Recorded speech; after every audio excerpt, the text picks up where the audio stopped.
So ayan na mga idol, nibutang ko na ang aton cellphone holder, tapos bitang tada na cellphone no. So yan na mga idol, kaya di na matatatrabaho niya na bubot yung tanahihahin sa loob kung makakaya no. Pasok.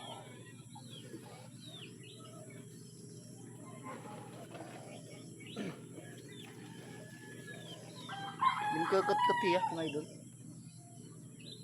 yung kakat-kat, pero medana niya nga di kuan tuba, may na niya tuba.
Allah.